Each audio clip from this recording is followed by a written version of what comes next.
If you have a strange or scary story you'd like to send my way, go to astheravendreams.com and click the button to send it over. And of course, thank you.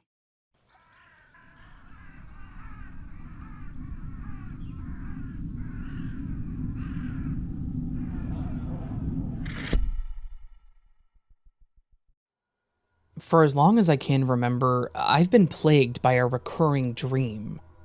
It always seemed to start the same. It seemed to be through my own perspective. I was walking down a gravel road surrounded by tall wheatgrass swaying in the wind. In the distance was an old farmhouse. It was a powder blue with white shutters. There was a white swinging bench on the covered porch, with a large welcoming wreath on the door.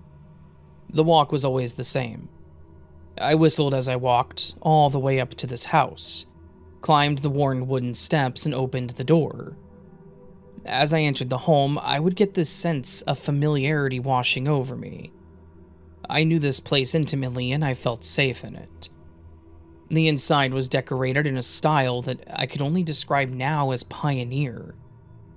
As a kid, I used to just describe it as old or grandma-like, even though my grandmother's home looked nothing like it. The furniture was all simple wood. The shelving, the tables and chairs, and even the base of the couch. There was an old and bulky cast iron stove in the kitchen and lots of metal cups all around. The couch and the bed all had what looked like homemade quilts draped over them, and it all just looked cozy. The more I was in this house, the more the sense of home and pride grew. It was as if I built this place and I knew it inside and out. As mentioned, all of this I've pieced together through the dreams I've had. It wasn't until I was a bit older that I started seeing her. I would enter the house, and after hanging up my coat, I would see her, standing by the window, gazing out into the yard. When she would turn and look at me, I got this feeling in my chest that made it hard to breathe. It was bittersweet. I had never met this person in real life, but I knew this woman. And I knew that I loved this woman with every fiber of my being, but when she smiled at me, I'd get this feeling of overwhelming sadness. I always want to approach her and hold her, but I've never seemed to get that far in my dream. Every time I tried to, or tried to say something to her, I would wake up. I whistle, can explore the home and even look at her, but I can never touch her or talk to her. I had this dream countless times over the years. It started with just me walking along the gravel road. Over time, I would walk to the house, then go in the house, and then finally I got to see the woman in the house. I told my parents about it in the past, but I never got into the details. I just told them I kept having a recurring dream about going to this house.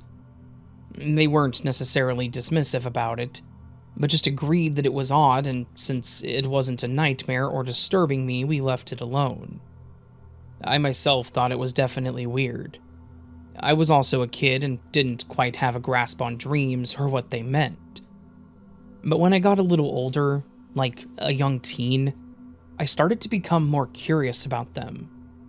I wanted to know why I had them so frequently, why I seemed to know that house and woman, even though I had never seen either of them. I tried looking into some books on dreams and even stuff online, but the internet and information available to us today wasn't quite the same as it was back in the early 2000s. So more than anything, I just learned to live with it. But then something happened that gave me some answers. In 2008, my family on my dad's side was holding a family reunion. My great-grandmother was turning 99, so they decided to get everyone together as one of the last chances we might have to see everyone together. My parents, myself, and my younger brother were going to be driving to Texas, where the reunion was being held, and where my great-grandmother lived, as well as some other relatives. We had gone to Texas for a small vacation when I was a kid, and met up with my aunt and uncle and cousins. But that was the only time I had been to Texas prior. I was indifferent at the time, being around a lot of people, People I didn't really know was not my thing, family or not. But I also liked my cousins, so I at least had someone there to hang out with. Spoiler, the reunion was uneventful, but it wasn't bad. Lots of hugging and talking about myself, plus free food, so it worked out in the end. We were just going to be there for the weekend, so Saturday night we were driving around the area where my dad grew up, and he was pointing out places that he remembered or had stories about. Then we hit more of a rural area, and while there wasn't much around, I got that sense of familiarity again. I started looking around, looking for something that would validate that feeling, but the only thing I saw was the gravel road we were on. Yet something was still nagging at me. I asked my parents if we were going to someone's house. My dad looked up at me from the mirror and confirmed yes, saying that he wanted to show us his great-great-grandfather's house.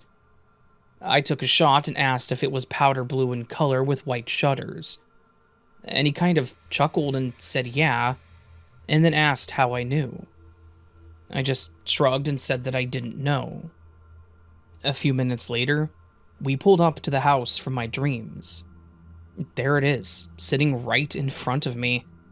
It definitely wasn't in the best condition, like it was in my dreams, but I knew it was the same house. I recognized the road, the porch, and it even had the swinging seat on it still. We pulled into the driveway and I was just in awe. I've read that you can't create places and people in your sleep.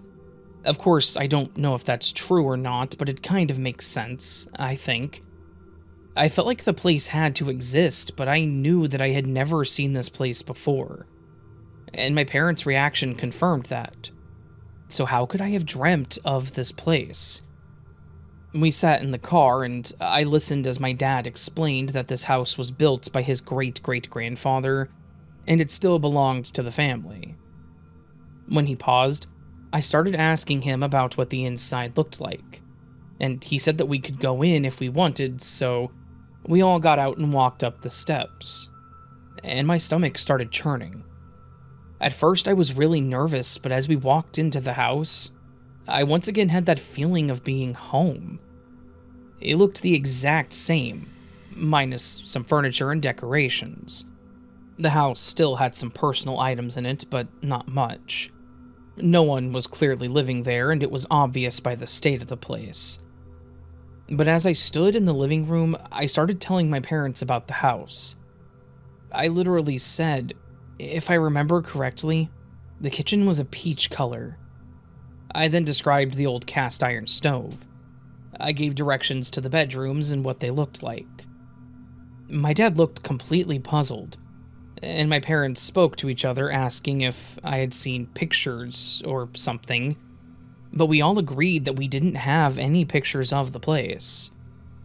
There was really no way that I would have known, and in such detail, what this place looked like, and what it looked like so long ago. I then told my parents that this was the house I saw in my dreams. That's how I knew about it. My dad thought it was weird and didn't say much about it, but my mom seemed very intrigued by the idea that I had dreamt of this place. On our way home, my mom then asked me more about the dreams I had and if there was anything else I remembered about them. Of course there was, because I was still having them. So I told them everything. I explained how I walked down the path whistling. I explained how I saw the home, and I explained the woman that I often saw. I was trying to gauge my dad's reaction because he wasn't normally an emotional man. His poker face never faltered, but he did answer some questions I had. He asked me if I ever heard of a specific song. I don't know what the song was, but I know it was a gospel song, to which I told him no. Our family wasn't really religious. We didn't go to church, and it wasn't something talked about within our family, but they answered questions that we may have had the best way they could. So basically, no. I had no knowledge of the songs, and I was surprised that my dad did. He started singing the song and color me surprised when I could whistle right along to it. He told me it was a song his great-great-grandfather used to sing. He never met him, but he said his grandparents and parents sang it all the time when he was growing up too. He said that he did remember the house as I explained it, because he was there as a kid. It looked similar with minimal differences, but those details that were changed, there would be no way that I would have known. But one of the craziest parts of this, to me, was the woman in my dreams. When I explained what she looked like, my dad confirmed that that would have been his great-great-grandmother. He explained how she always wore her hair and it was just the same in my dream. Lastly, I explained to them how I always felt when I saw her. Even with my brother teasing me, I told them that I always felt sad, and that she was never able to speak. That's when my dad told me something that was pretty heartbreaking. He said that she had died young, barely into her 30s, from a condition that baffled the doctors at the time. From what he described, and with my mom's confirmation, my mom was a school nurse, she had lupus. Something that's manageable today, but back then was practically a death sentence. It all made sense. I saw her and was stricken with sadness, and I wanted to protect her. It was because she was taken away too soon, leaving behind her husband and 2 very young children. It was all so surreal to me. Why was I having these dreams? Why did it seem like I was my own great-great-great-grandfather? My dad definitely looked intrigued, whether he would admit it or not, and my mom was fully subscribed to this whole situation. She talked about how maybe I was given his memories and thoughts, kind of as a way of storytelling since he wasn't around anymore. But all I could think after that was maybe it was a past life. Maybe that was once me, and I was given another chance to live a long, happy, and healthy lifetime. And that is what makes me not want to waste the time that I have now.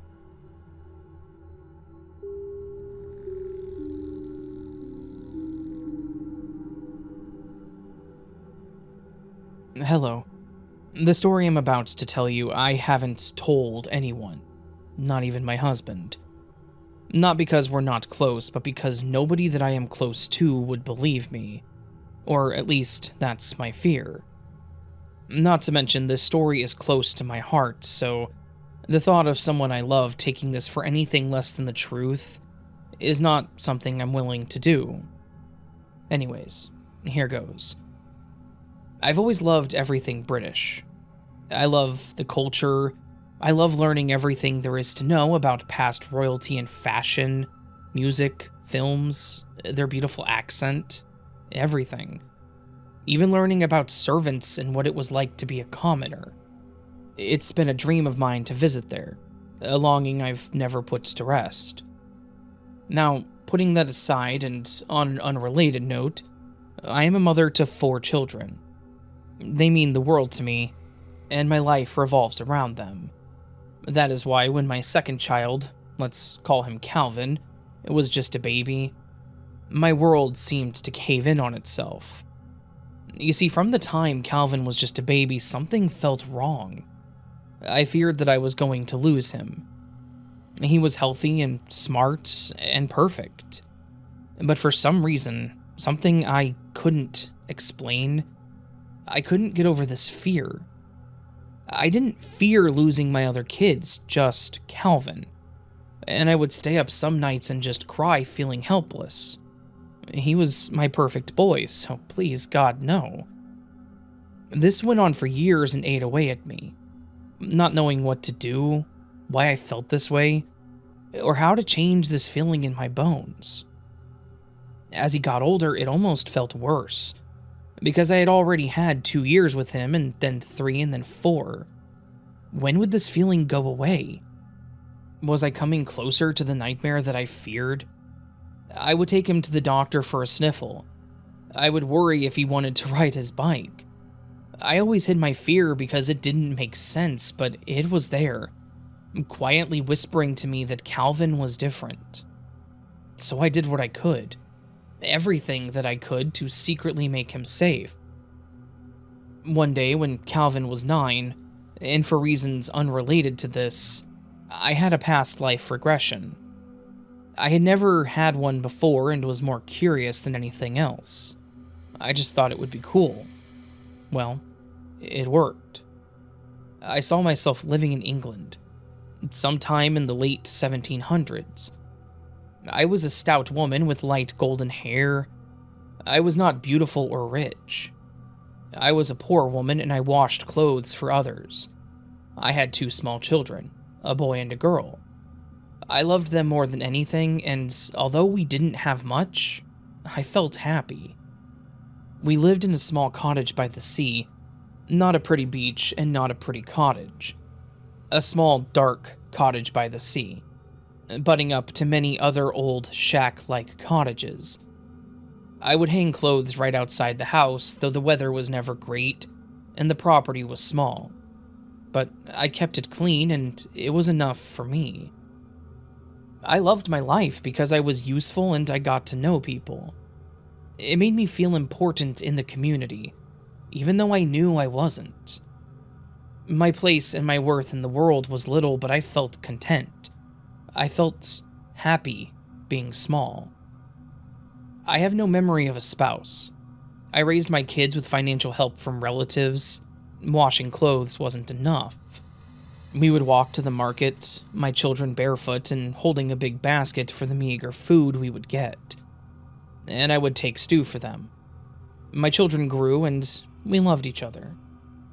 Then, one night, my son died in a horrible horse accident. It was the worst day of my life. I was so alone, so distraught. It makes me tear up when I think about it because it's something I can remember clearly now. The son I lost was Calvin, but in my previous life. He looked a little different than he does now, but I felt his spirit and knew exactly who he was. I felt the same familiar love that I have for him now. And in that instant of recognition, it all became clear to me. My fear of losing him was because I had lost him before. I feared for him because I didn't want to lose him again. I wept at that realization. The pieces fell into place, and I knew that I could let that go. He was here again, and I wasn't going to lose him. That past life regression freed me. I never imagined that doing this would heal a wound so deep that it goes back to a different lifetime. I can now live my life in freedom knowing that everything will be okay. And although there are pieces of my old life that I like to think back to with gratitude, I can now move forward in this one.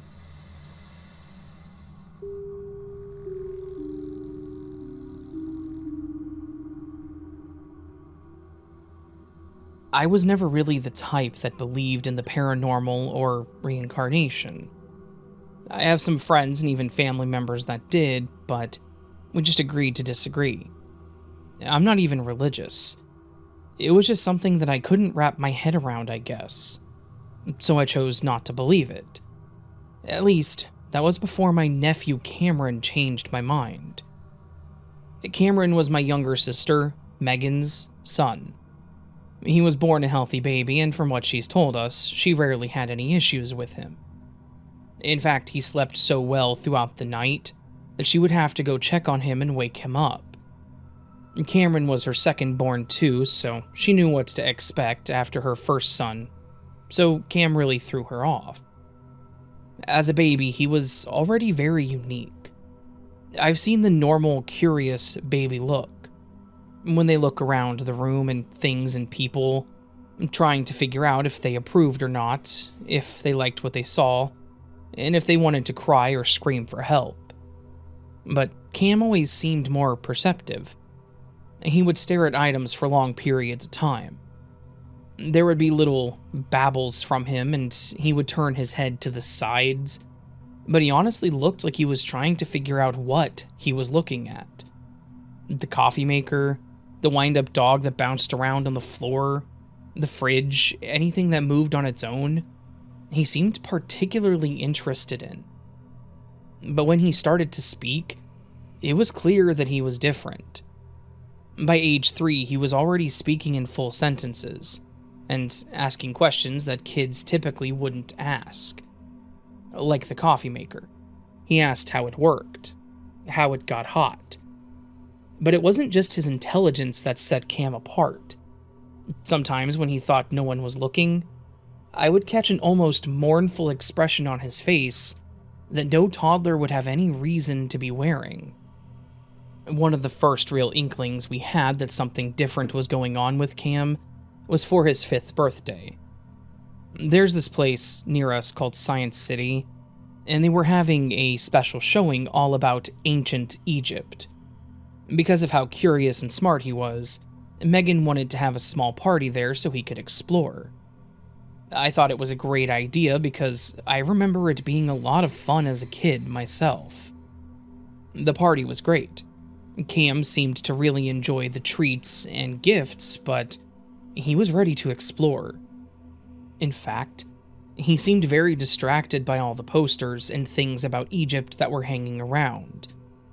But then I got to witness it firsthand. We all started walking through the exhibit, and the way that Cam just studied everything so intently and gently touched things was unlike what you would see a normal child do. He walked around the items almost as if he was inspecting them. Sometimes he looked at pieces with confusion and would shake his head, until we then came across a replica of a pharaoh's throne. Cameron hard stopped right in front of it and was intensely staring at it. It was almost unsettling. I'd been walking with him during the trip as he liked to cling to me a bit, so when he stopped, I asked him if he liked it and if he thought it was neat looking. I was not expecting the response that I got from him. "I remember this," he said to me curiously, "but it wasn't shiny. The gold was really old, and the seat was red, not blue." I laughed at first, thinking maybe he had something similar at home, like a toy. Or maybe he saw it on something he watched. But as we all moved through the exhibit, his commentary started to become more specific and more insistent on everything he saw. He had these wild stories about certain pieces that he saw, and how certain tools were used, always using we or I specifically, not them or they. He even gave a detailed description of the mummification process. There was something creepy about hearing a small child explain that, by the way.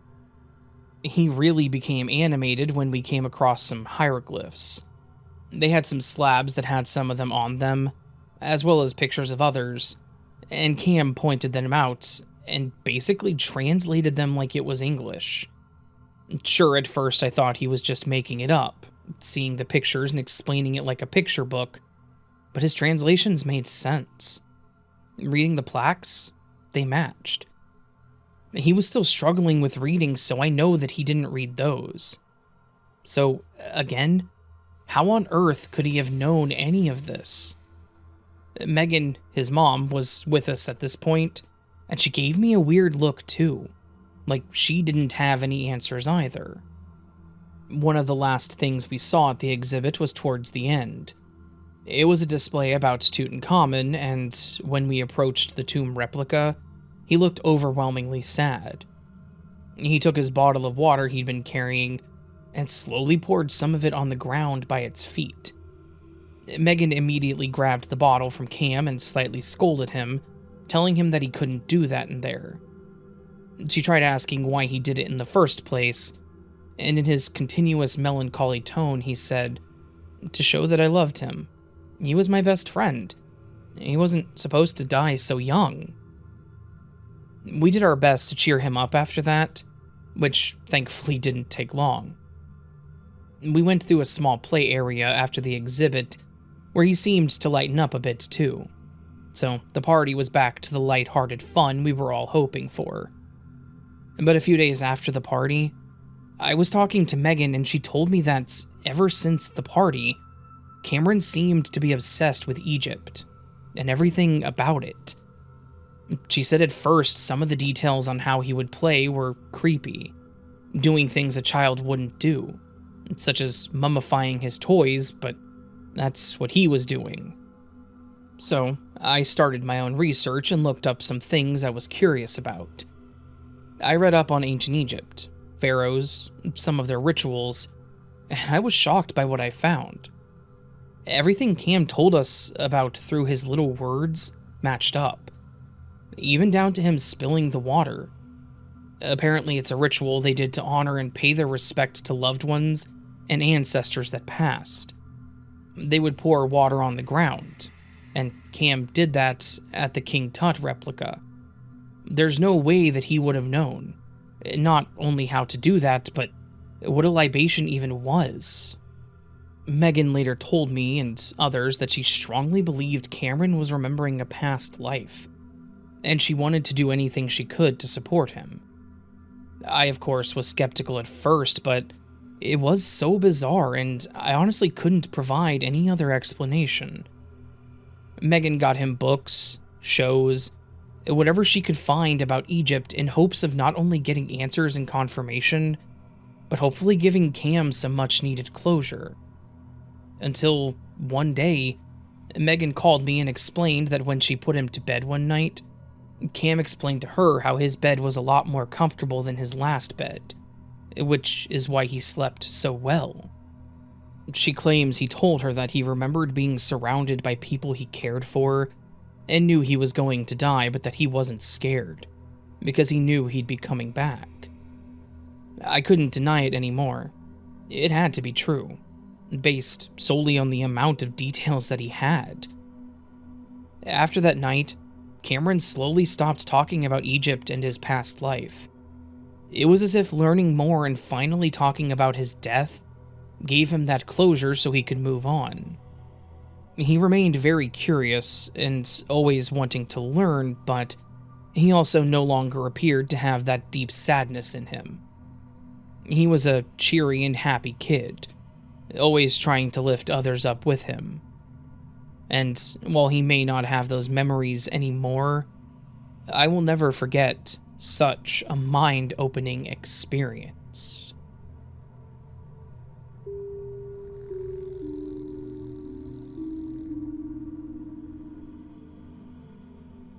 Hey Raven, I've got a story to share, and it's one of those moments that just sticks with you. You know, sometimes kids say things that completely throw you off guard. Well, this one really shook me. It happened with my daughter, Lily, when she was about 6. It was one of those innocent moments that turned into something I'll never forget. It was a normal afternoon, and Lily was sitting on the couch with a book in her lap. She's always been bright, you know. She was reading so well for her age, and I was just bursting with pride. So I sat down next to her and said, "Lily, you're so smart, and I'm so proud of you." She looked up at me with those big eyes of hers and gave me a little smile.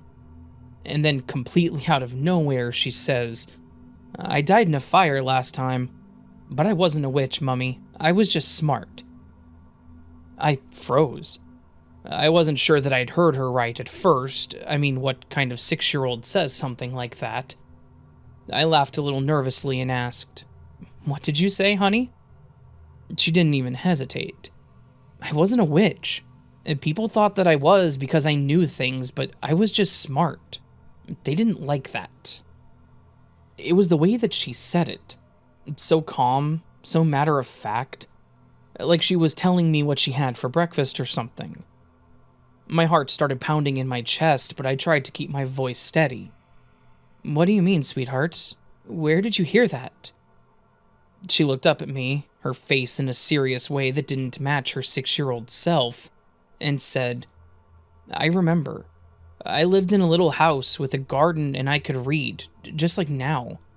But people didn't like that I knew things. They thought I was doing magic." I just stared at her completely speechless. She wasn't making this up, and there was no hesitation in her voice. No signs of imagination running wild. It felt real.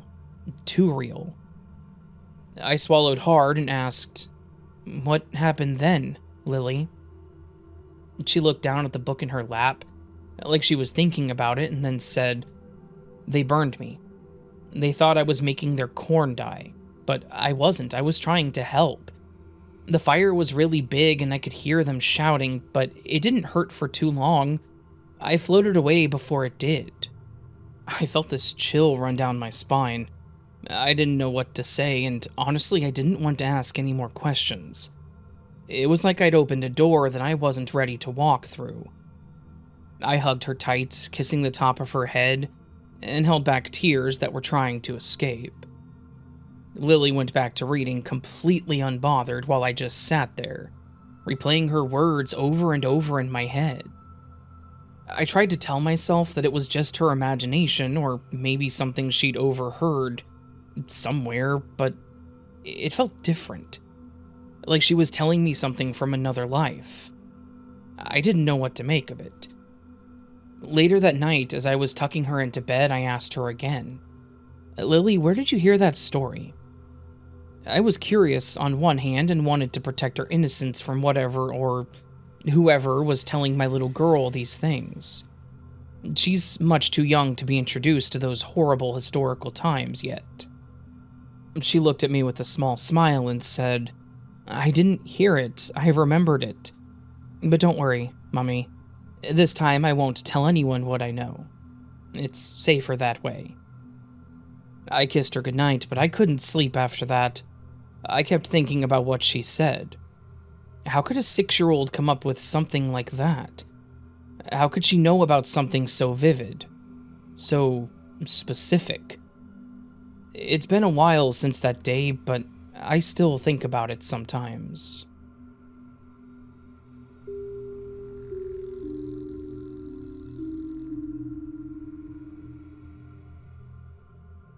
I don't know that this is a story, but I'm sure that it is a past life remembered.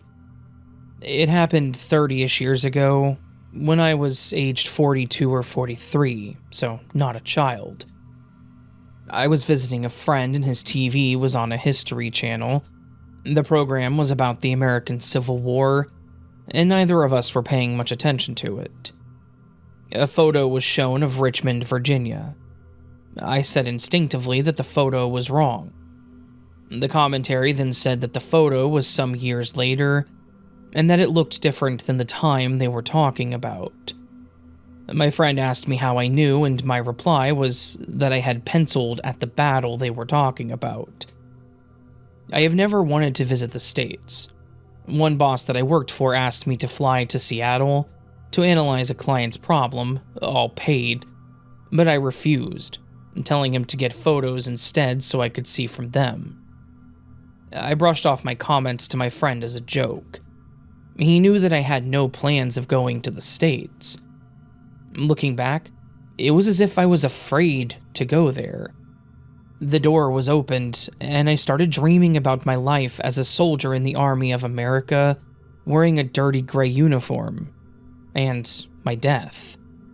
I remember being shot, the pain, and wanting to die. I wasn't afraid to die, and I'm not in this life. The dreams are different to normal dreams. In my normal dreams, I'm more of a spectator.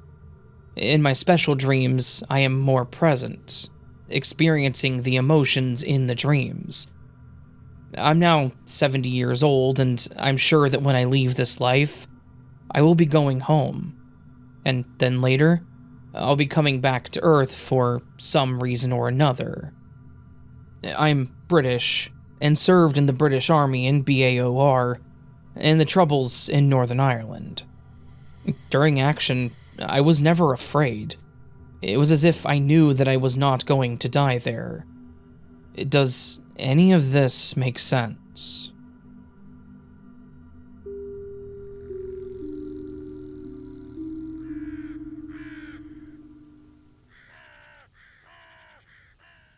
So, that was a collection of some past life experiences, stories, whatever you want to call it, remembrances, past life stories.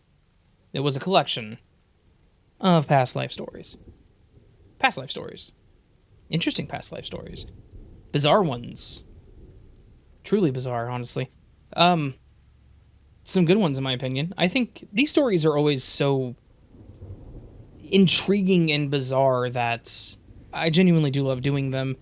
And I think you guys enjoy them because, well, they typically do well. Not that I like to talk numbers too much, but they do well. And I get a lot of comments of people asking for them, so yeah. It's not frequent that I get them, but whenever I do, I try to get them out as quickly as I can. Don't ever want to do a video with just one story, so I have to receive multiples. Sorry, I'm multitasking. I'm doing my outro here while I'm trying to copy and paste something over to a notepad. Yeah. Shouldn't multitask while I do my outros, because I get distracted, and my talking doesn't talk as well as I talk. Anyways, past life stories, and hopefully you enjoyed them. I did. I genuinely did. Always do. Otherwise, I wouldn't keep doing them. But yeah, good stories. If you did enjoy them, please hit the like button. If you're new to the channel and liked what you heard, please consider hitting that subscribe button. If you'd like to start a conversation, go down to the comment section and leave a comment. I try to respond to those as quickly as possible, and to as many as possible.